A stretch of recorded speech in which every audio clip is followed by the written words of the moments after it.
Sheila's Life in Japan! So for today's video, gagawa tayo ng ube cake.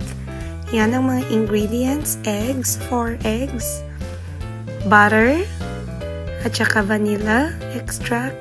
Syempre ang ube kondensada na galing sa Pinas.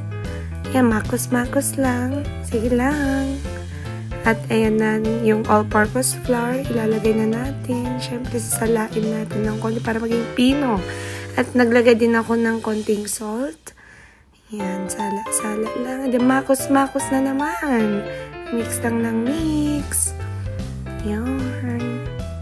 Sana masarap kasi first time kong mag-bake ng cake, guys. So, good luck sa akin. At yan na, at naglagay na ako ng butter para sa molder or kung saan ko lulutuin yung aking cake. Ayan. So, ready na siyang may oven. Pasok na sa oven. Nag-set ako ng time, 25 minutes, 180 degrees Celsius. Hindi ko alam kung tama lang, pero let's see.